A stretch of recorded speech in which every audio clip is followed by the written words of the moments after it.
Okay, I won't name drop. Tamar Braxton. You know, I fell out with her because of you, because I felt like when she had invited you. She set me up.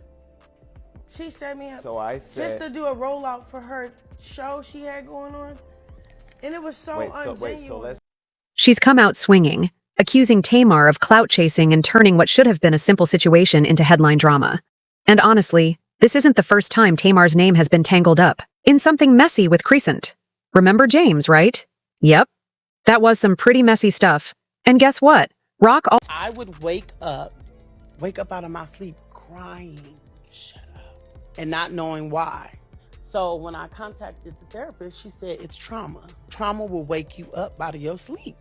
Mentally, I was thinking about it in my sleep. Right. Because I still don't know. I don't bother nobody. I don't argue with people. I don't get online and cut up and do what everybody else is doing. Ooh, Jesus. I'm trying not to get emotional. Can we get some tissue? I'm trying not to get emotional. It's a couple of days after I was like, Lord, you suck. I didn't understand why this happened to me. Because the thing is, I could have lost my life. You know, the right hit, you could be out of here. Out. It could have been a lot worse. Brain dead, vegetable, anything. Why Tamar let the situation with Funky Deneva linger without stepping up and whether she's once again seeking attention. And being the drama, hope you seated loves because it's messy.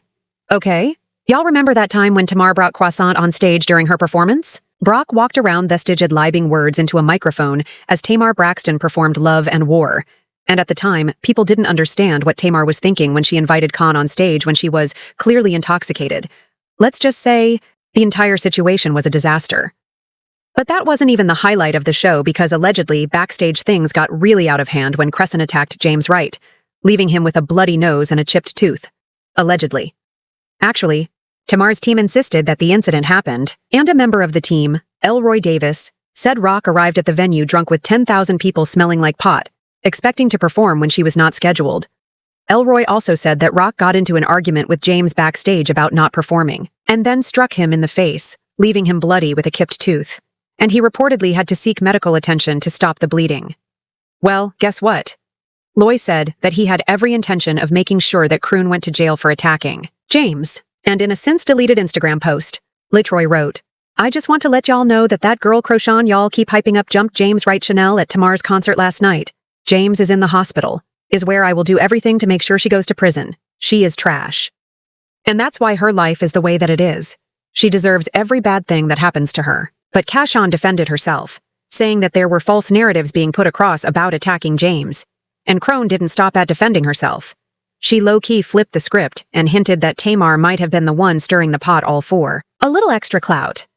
Honey, you know when someone pulls the clout card, it automatically makes the whole situation feel a little more messy. Rock actually also said that Tamar and James were lying about legal charges, stressing that no one had pressed any legal action and that no charges were filed. She also insisted that James didn't even have anything on his face and questioned why he hadn't shown it if he really had been hurt. Brock also tweeted that she was deactivating all of her social media pages and changing her phone number and her address. Of course, since Chrisean was saying that it was all for clout, people started calling on James Wright to respond. But when he did not show his face. So, let me just tell y'all this because everybody want to tell stories and tell their versions and they side of the stories and blah blah blah, child. I was an innocent wife, you know. You still gotta keep joy and stuff. So, yeah. Well, viewers in the comments were calling him out for not showing his face, questioning why, if he had truly been attacked, he hadn't displayed any visible injuries. But in another video where he also did not show his face, James said he wanted people to stop, assuming that everybody was lying about what went down. James insisted that the incident really did happen, stressing that it wasn't provoked and that he was attacked for no reason at all. He explained that people kept asking him what the motive was, but there wasn't own. He had been blindsided.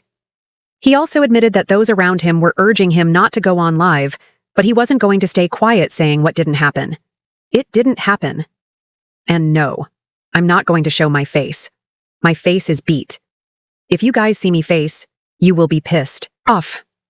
My face is its toe up. So right now, I have to get teeth fixed. Got someone damaged. I'm not going to show my face, but I will show that I'm at the dentist right now. Right now, getting my teeth fixed. The anger of the anger, or whatever the issue, wasn't towards me. So that's why I'm saying I was attacked for no reason. Chrisean did get a lot of support from her fans because something was off about the story, especially because James did not show his injuries. They actually said that, just like Crotch said, it's possible that Tamar was indeed using Croc for clout because not many people were checking for Tamar's tour, and the blogs didn't really pick it up until the alleged incident happened.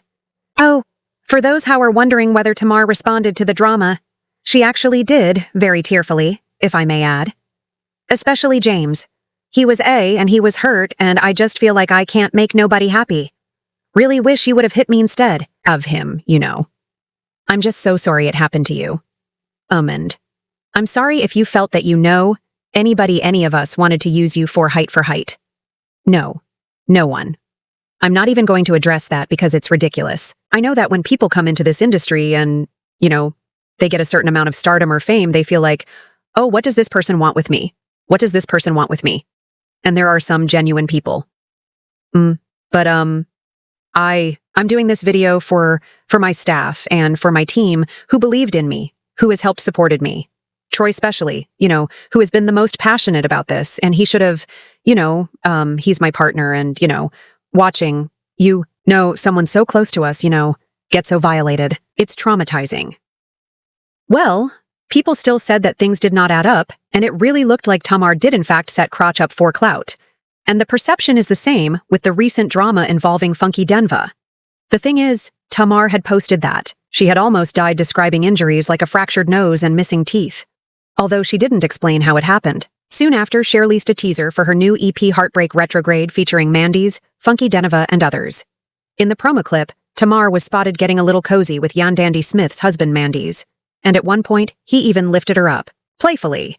And in another scene, he was giving her a kiss on the cheek. The teaser also featured Tamar's mom, Miss E, her ex-husband Vincent Herbert, and radio personality L'Oreal, all chiming in with their thoughts, offering Tamar advice and debating whether she should really take a chance on love with Mendez. Remember, Tamar was involved in a bit of drama involving Mendez, with Tamar being accused of having an affair with that man. Yes, they were working on a video together, but when rumors of their affair persisted, Tamar let those whispers about her and Mendez float around unchecked.